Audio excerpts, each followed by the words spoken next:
এরকম হাজার আপনি ঘটনা শুনবেন।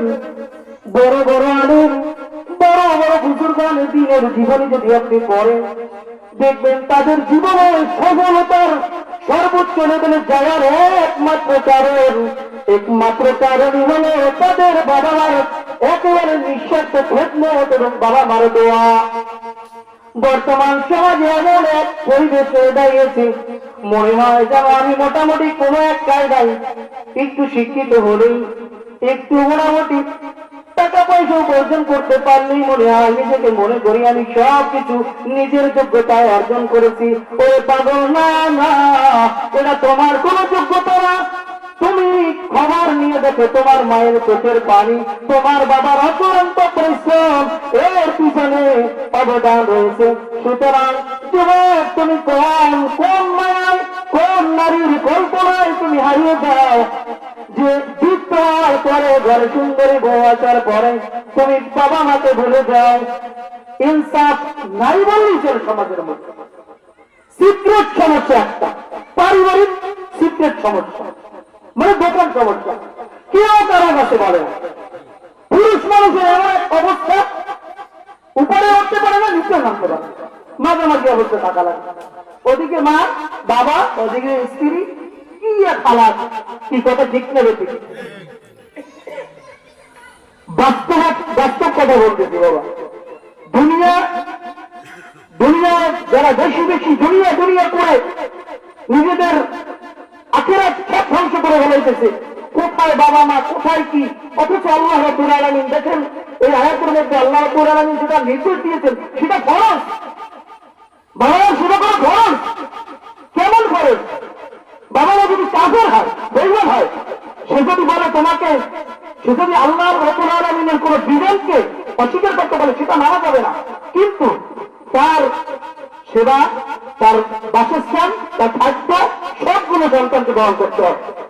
আল্লাহ রাব্বুল আলামিন কোন নির্দেশ দিয়েছেন, সেখানে কি এক অবস্থা আমাদের সমাজের মধ্যে, বিশেষ করে উঠতি বয়সী যুবক যারা বিবাহ করার পরে তাদের কোনো চেতনাই থাকে না। মনে হয় যেন সব একেবারে পৃথিবীর সব পেয়ে গেছে রাজরানী, বাবা মা একটা তুচ্ছ জিনিস। কেমন আচরণ! আল্লাহ রাব্বুল আলামিন আয়াতে কোরআন কি বলেন?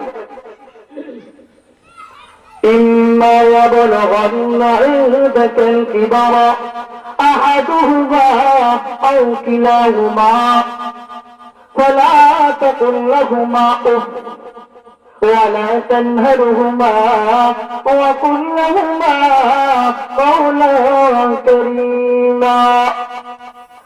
তোমাদের বাবা মা দুইজনের মধ্যে একজন অথবা দুজনকে যদি তুমি জীবিত অবস্থায় পাও, তাহলে তাদের সাথে এমন আচরণ করো, ولا تقل لهما, যখন তাদের সাথে কথা বলবে,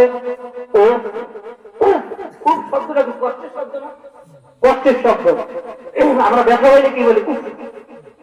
অর্থাৎ এখানে তাফসীরের মধ্যে লিখছেন যেহেতু সন্তানকে বলতে তুমি উপ করবে না, মানে বিরক্ত হয়ে না, ঘুরে মাথায় এখন সারাদিন ব্যাগ পাইছে তো এসব, এইরকম আল্লাহ রাব্বুল আলামিন বলছে তুমি বিরক্ত হয়ে না।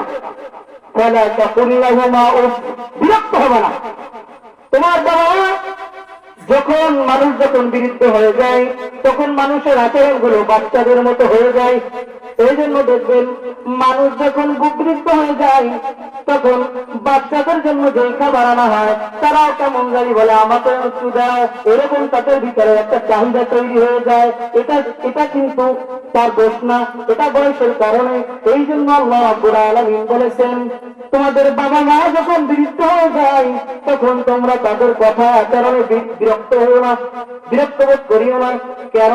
মানুষ যখন বয়স বাড়ে, যত বয়স বাড়তে থাকে তত সে ব্রেন স্নায়ু দুর্বল হয়ে যায়, ব্রেন দুর্বল হয়ে যায়, শরীর দুর্বল হয়ে যায়, চলতে অক্ষম হয়ে যায়, কথা বলার প্ল্যান ঠিক রাখতে পারে না, শারীরিক ভাবে সে অসুস্থ হয়ে পড়ে।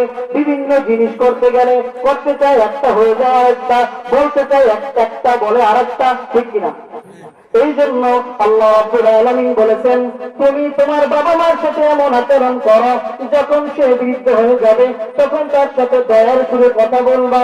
দয়ার সুর, দয়া কেমন দয়া বলছেন?